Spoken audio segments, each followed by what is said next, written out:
안녕하세요. 돈의 흐름을 따라가는 머니라디오입니다. 지난 시간 우리는 페트로달러 체제를 통해 달러가 어떻게 석유를 발판 삼아 국제 통화로서의 지위를 유지하게 되었는지 이야기했습니다.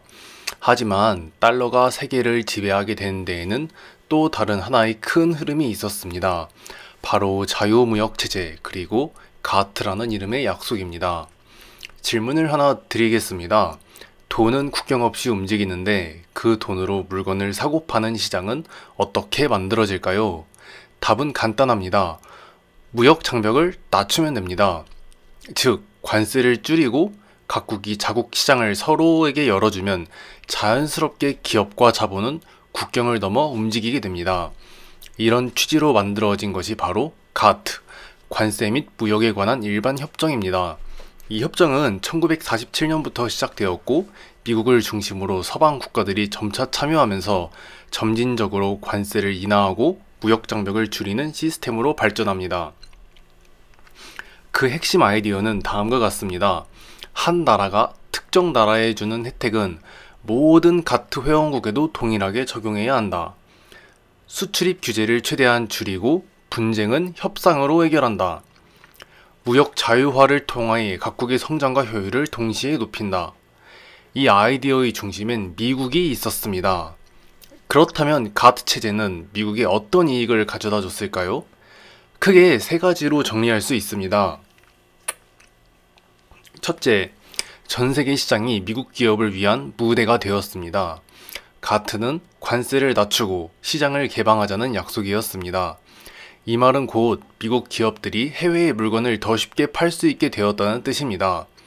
과거엔 어떤 나라의 물건을 수출하려면 높은 세금을 내야 했습니다. 하지만 가트 이후로 이런 장벽이 점점 낮아지면서 미국의 자동차 회사, 식품회사, 군수산업, IT 기업들 이젠 세계로 진출할 수 있는 길이 열렸습니다. 예를 들어 일본과 유럽 사람들이 코카콜라를 마시고 맥도날드를 먹고 포드를 타고 마이크로소프트 소프트웨어를 쓰는 시대가 시작된 거죠. 전 세계가 미국 기업이 소비자가 된 셈입니다. 둘째, 돈이 다시 미국으로 자연스럽게 되돌아오게 됩니다. 무역을 해서 흑자를 본 나라들, 예를 들어 독일, 일본, 한국 같은 나라들은 달러를 많이 벌게 됩니다. 그런데 그 달러를 어디에 두냐면 다시 미국에 투자하는 데 씁니다. 왜 그럴까요? 당시 세계에서 가장 안전하고 규모가 큰 자본시장은 미국이었기 때문입니다. 달러는 기축통화였고 미국의 국채, 주식시장, 그리고 달러 기반의 자산은 세계 투자자들이 가장 신뢰하는 투자처였습니다. 결국 미국은 물건을 팔아서도 달러를 벌고 다른 나라가 번 달러도 다시 미국으로 돌아오게 만드는 구조를 만든 셈입니다.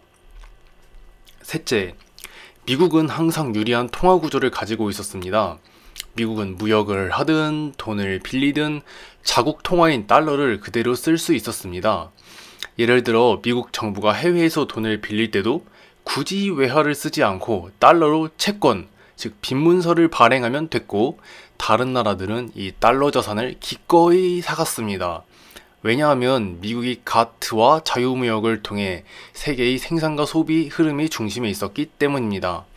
즉, 미국은 달러를 무한정 찍어내고도 외환위기를 걱정하지 않아도 되는 나라였고 그 배경에는 가트를 통해 구축된 세계시장 개방체제가 있었습니다. 물론 가트는 모든 문제를 해결한 건 아니었습니다. 개발도상국의 참여가 늦어졌고 농업, 서비스, 금융 분야의 개방은 더딘 편이었습니다.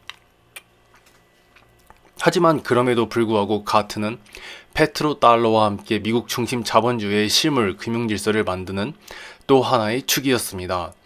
그리고 이 자유무역 체제가 나중에 세계무역기구 WTO로 발전하면서 중국, 인도, 동유럽, 동남아 자본이 미국 자본시장에 유입되는 배경이 되기도 합니다. 페트로달러는 세계가 달러를 갖도록 유도한 구조였다면 가트는 그 달러를 가지고 미국 제품을 사고 미국 자본시장에 투자하게 만든 구조였습니다. 결국 미국은 금 없이도 달러를 중심에 세웠고 시장 개방과 자유무역을 통해 세계 자본이 끊임없이 미국으로 돌아오는 시스템을 만들어냈습니다. 그런데 여기서 흥미로운 전환이 하나 일어납니다. 이처럼 세계 시장이 열리고 미국이 글로벌 소비의 중심이 되면서 미국은 무역 흑자국에서 무역 적자국으로 전환되기 시작합니다. 1970년대부터 미국은 석유 수입이 늘어나고 일본, 독일 같은 제조업 강국의 제품들이 미국 시장을 점령하면서 수입이 수치를 앞지르기 시작한 것이죠. 특히 1976년 이후로는 무역 적자가 구조화되어 지금까지도 이어지고 있는 상황입니다. 하지만 미국은 이 적자에도 불구하고 자본이 다시 미국으로 유입되는 구조 덕분에 달러 가치를 지키고 금리를 낮게 유지하며 경제 운영에 있어서 상대적인 유리함을 유지할 수 있었습니다. 즉, 흑자를 내지 않아도 전 세계가 미국에 투자하게 만든 시스템, 그 배경에는 가트를 비롯한 자유무역 체제가 있었던 것이죠. 이 구조가 있었기에 1980년대에 등장한 IT 기업들, 예를 들면 마이크로소프트, 인텔, 애플 같은 기업들이 글로벌 스케일로 성장할 수 있었고, 레이건 시대의 규제 완화와 금융 팽창 정책을 통해 세계 자본이 미국으로 몰리는 흐름 위에서 동작할 수 있었습니다. 지금까지 머니라디오였습니다. 감사합니다.